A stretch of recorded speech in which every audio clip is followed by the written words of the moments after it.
Hey guys, this is Miriam at High Life Auto. I am out doing a video test drive on my 2010 Chrysler Town & Country. If you've never been on my video test drives before, the way it works is I drive the vehicle on video and I tell you what I see, hear, think, smell, and feel to give you the best indication of being in the driver's seat without actually being in the driver's seat. I'm not a mechanic and this is not meant to be a 182-point inspection. Rather, this is meant to be a sneak peek into how the vehicle drives and any potential issues I notice as we're going along. So we'll take a look around the vehicle, we'll take a look under the hood, and then we'll go for a drive. I just went and got gas in this one. Seems to drive good so far. It has ice cold air, which is nice on these hot summer days. But here we go. Let's see what we got. Okay, 2010 Chrysler Town & Country. Not bad looking. It does have a little bit of age on it. You can see a couple little things, and I'll point out a couple little other things. So we've got a little bit of, I don't know, side swiping going on here. The rear tires are probably 75% would be my guess. There's really not a lot of rust on this. Looks like you're missing a tiny little plastic piece down there. Right up here there is a little bit of rust. There's one on the other side very similar to it as well. Front tires are not as good as the back, but they're still probably 50%. So you got about 50% on the front, about 75% on the back. The cool thing about these is they have automatic doors. And the driver's side one works. They have stow and go seating. I've got this one down so you can see the stowed position, and I've got that one up so you can see the unstowed position, but the back one's stow as well, and so you have the potential of having a completely flat back end for storage. And you see right now it's dirty. It's got dog hair and all of that stuff. I am going to get that done today when I get back. I just kind of wanted to get a baseline video going on. So just keep in mind that it will be much cleaner than it is now. Back here on the rear, it is the Touring Edition. It does not have an automatic rear hatch, but you've got the seats back here, and then those seats fold down into there for the flat space. Okay, on this side, again, very similar condition. You've got a little bit of rust right down there. You've got your little body panel missing right there. And then you've got like a little, maybe it was a little dent or ding, they've duct taped it there. So just outside of that, little scratches, but it is a 13-year-old vehicle. Passenger side automatic door works. Is that? All right, and then up here, we got a couple little dings on the bumper. Probably ran over a parking curb down there, but otherwise not the end of the world. We do have some hail damage on the hood, and the auto check, the seller said that the auto check said there was an insurance loss because of hail damage. So it's not a prior salvage title, but it was, an insurance company had said, all right, well, because of the hail damage, we're just going to call it. So if you can handle a little hail damage, then there you go. All right, let's pop this hood. Right underneath here, we've got the 3.8 motor, which is a really good motor. It does need an oil change, and I'm hoping to get that in and get it changed maybe today. We'll just kind of see how that goes. Pay attention to the description on my website to see if that has been updated, because once I get the oil changed, I will update it that it's done. Okay. In here, we've got a tire pressure sensor light on. It could be a low tire. I don't see any low tires. It's more likely the tire pressure sensor. So it's one of those things, if you want to pay, it's I don't know, it's an extra sensor to me. I don't care. Some people want to know that their tires are at the correct manufactured specified levels, and they want to know if they drop or if whatever. That's up to you. That's just an extra, probably $100 to get that sensor put in. If it's something you wanted. It's got 206,000 miles on it. It is not flashing. That LCD, the way that flashes in the video, is just a product of just, I don't know, the camera and the LCD is whatever. There's a seatbelt light on that will go off when I get my seatbelt on. There's an airbag light on and a check engine light. I will see if I can determine what those are based on my computer down here. And like I said, the oil change is due. Every once in a while you'll get a message that says change oil, and I'd like to get that done. So over here we're going to look at the radio. The radio works. I've got to set it.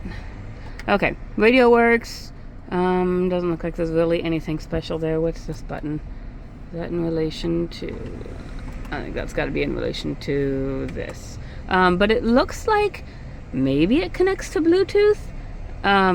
Just because it has that Bluetooth speaker there, but I don't see any other indications that it connects to Bluetooth. So it might not. I don't know off the top of my head. It does have Sirius radio, so if you're traveling across the country, you can kind of keep your radio station the same no matter where you're going. Down here, like I said, it's got ice cold air. I'm going to turn the heat on just to make sure that it blows hot. And then it also has the rear air control, so you know your people in the back can control how hot or how cold they want it. We do have heat blowing out, so I'm going to say the heat works as well, but I'm going to turn the air conditioning back on for now. So windows, passenger side window works, and I also noticed, probably as a product of the hail damage, right over there in the corner is a little crack on the windshield. And these are cool. They've got the back window that goes down. So the passenger side one works, the driver's side one works, and the driver's window also works. We have these buttons up here, which are your automatic doors. I'm going to try and open them. Oh, it does have an automatic rear hatch. Okay, and all of them opened automatically. So we will close them automatically, which is really cool when they all work. When your hands are full of groceries and you got a baby in your hand and all that stuff, it's nice to not have to worry about the door. So now I've got my seatbelt on. Oh, let's see if our computer's done scanning yet. Okay, so our airbag light, let's see. Read codes. Occupant restraint controller internal 2 and occupant constraint controller internal 1. Occupant restraint is your seat belts, and so I would imagine, so the thing with airbags is that there are sensors all around the car. There's probably 150 airbag sensors in this car. They're in the seat belts, they're in the seats, they're in the pillars, they're everywhere. So occupant restraint, so in one of the seat belts, in two of the seat belts somewhere, some sensor is not reading correctly. So whether it's not reading that my seatbelt is on, or whether any number of things. And so just what that means is your airbag will probably go off if you get into an accident. You know, it may not, is what I tell people. I say, like, here's 2 sensors out of the 100 sensors that are on this car. That's kind of how I explain it. It's not really a great explanation, but I don't know how else to explain it. Okay, the powertrain control module, which is really what most people think of when they check their check engine light. And we've got a 405, which is an EGR position, and a 1404, which is an EGR closed position. I think both of those are exhaust related codes, and they're stored codes, so they're not even current codes. But you're welcome to Google those and see what they mean and see if they're of any value to you. I am probably going to erase those and see if they come back on my drive. That will tell me if they are active. So we'll see if this goes off. And if it doesn't, if it does go off and then there's a check engine light back when you come in to test drive it, well, it won't do it because I've got the truck running. I've got the car running. So I'll have to do that when I'm done. But if it does come back, we can certainly plug it in and check it and just make sure that those are the codes that come back. So to me, basic codes that don't really mean anything, but I also understand there are different people, and different people like different things. Some people don't want any codes. Some people can't have any codes just for state regulations. So that's kind of why I do all this the way I do it. I give you all the information that you need so that you can go and dig into that information and find out what that means for you and what you need to do about it.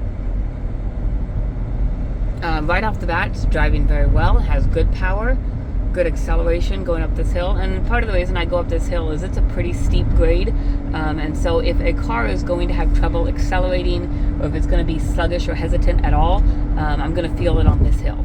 I do not feel a thing on this hill. It's got great power going up here, driving smoothly. I don't hear any suspension noise.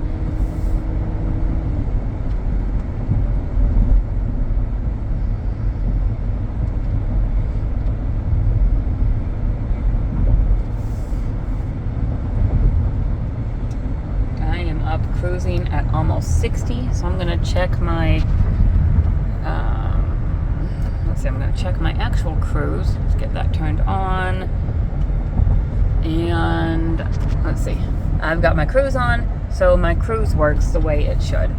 Left turn signal works, right turn signal works, windshield wipers work, windshield wiper fluid works.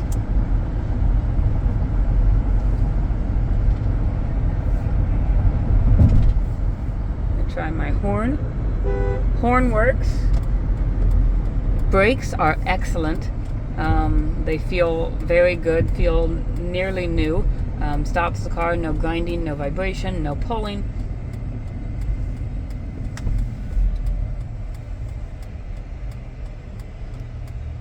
Let me turn this radio off because I gotta get that radio programmed in there. So, really, overall on this vehicle, needs cleaned. I'm gonna clean it.